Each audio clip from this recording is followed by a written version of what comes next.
making it even better, polishing your presentation. Hello, my name is Antony P, and welcome to this video brought to you by the Center for Academic Literacy here at NTNU. The previous lesson in this series, Lesson 8, was on rehearsing and preparing for your presentation. This is Section 9 on polishing your presentation. This lesson has two main sections. Section 1, techniques for self-editing and improving the clarity and coherence of your presentation. And Section 2, utilizing feedback and peer reviews for effective revisions. All right, let's go. Let's say you have already prepared your presentation materials. Nice. Your slides are made, you have your script prepared, and you will present in a week. You think that your presentation is close to being ready, but you feel that there might be some room for improvement. Let's discuss in 3 sections. Section 1, technique for self-editing and improving the clarity and coherence of your presentation. Start by checking the presentation's fonts, colors, and format. Check all font sizes. Are the main titles in the same font size, for example, 20 point? Or do you have some titles in 14 point and some titles in 24 point? Consistency looks better. Check all font colors. Have you used the same font colors throughout the presentation? Or do you have some light blue text and some darker blue text? Using too many shades of coloring is confusing. Remove them. Display your presentation slides on a real projector. Slides that look good on your computer screen might not look clear on a projector screen in a classroom. Check that all font colors are clear, check that the images are high resolution, and check that none of the edges have been cut off. Next, let's take a look at your content. Are the slides too difficult or too easy or too detailed or not related? When you made your presentation, you might have gotten excited and added some slides that don't belong, or wrote too much on a few slides. For each slide, ask yourself, does this slide match the presentation's purpose? Is this slide too difficult for my audience? Is this slide too detailed for the audience? Or for the length of the presentation? Is this slide related to what the audience needs to learn? Does this slide contain repeat information? Does this slide fit into the flow of the presentation? Will I be able to confidently present this slide? Next point, be clear and concise. Our first drafts are often lengthy, wordy, and not very clear. This is normal and expected and is a part of the creative process. Be ready to make big changes. Point 1, ensure the jargon suits the audience. If your audience are beginners, then replace some jargon with everyday words. If your audience are experts, then use the correct and common jargon for the field. Use straightforward language, especially in ESL. For example, here's a complex sentence. Our team had to pull some strings to stay on top of our target.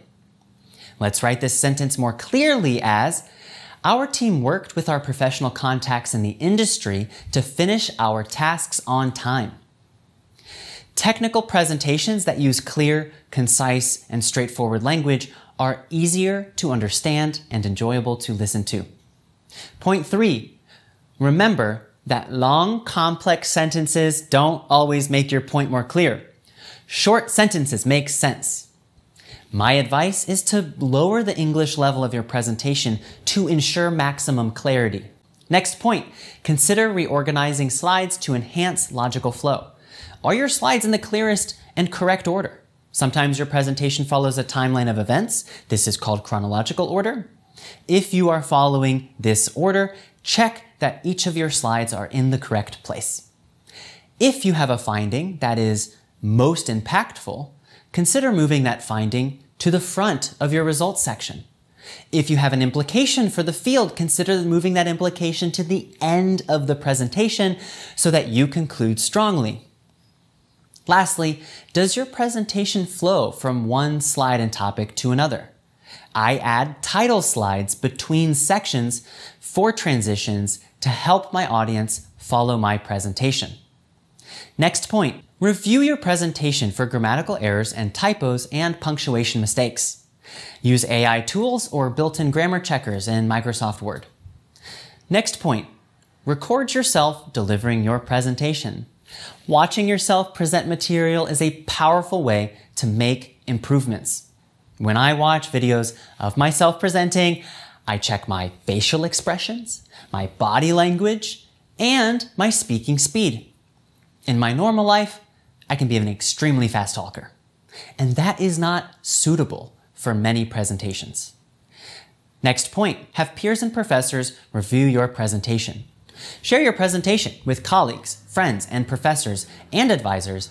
Get their feedback on clarity, coherence, and overall effectiveness. Let's discuss this point in more detail. Section 2, thank you, please tell me more. Utilizing feedback and peer reviews for effective revisions. The peer review process is a major aspect of the research writing and publishing journey. Peer review is a standard academic process where other people in your field review your work and make revisions or suggestions to your content. To maximize peer review outcomes, rehearse your entire presentation to 2 or more peers and ask for feedback. To get the best feedback, I will give my peer reviewers specific instructions. Will the audience in the back of the room be able to hear me? Will people with different English language levels be able to understand my presentation? Was my presentation accurate and clear? Was my body language distracting? Do my slides match my words? Are my slides suitable for the local audience? Asking your peer reviewers specific questions ensures that they provide you with clear and useful feedback. I do have a warning. Receiving negative feedback and then making changes to your presentation is emotionally challenging. Sometimes I create a slide that I think is beautiful and clear. Then my colleague tells me that the font colors are distracting or that my image doesn't fit the content. Sometimes this feedback hurts, especially if you are proud of the presentation that you have prepared. What is helpful for me is to remember that my presentation serves the audience and not my own ego. So, accept all feedback you receive graciously, thank the peer reviewers for their time and thoughtfulness, and a great phrase I like to use when receiving feedback is thank you for that note, please tell me more. This will help them to open up even further and you will receive such helpful notes. Don't forget that you can also be your peer reviewer's peer reviewer on their next presentation. On to the last way to receive feedback. Work with a language professional. You can enhance your clarity by working with an English tutor or a professional language company. Working with specialists is a great way to enhance your presentation's clarity and a great way to improve your pronunciation, rhythm, and tone. Getting assistance from a professional is a common practice, even for native speakers. Seek peer and professional feedback weeks before your presentation date.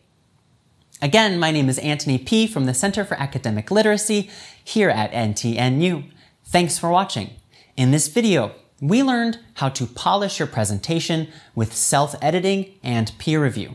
The next video in this series is Lesson 10, Showtime, delivering an amazing academic presentation. Applying the techniques covered in the previous lessons to craft and deliver a full academic presentation. And final thoughts on the importance of practice and continuous improvements in oral presentation skills. I'll see you there.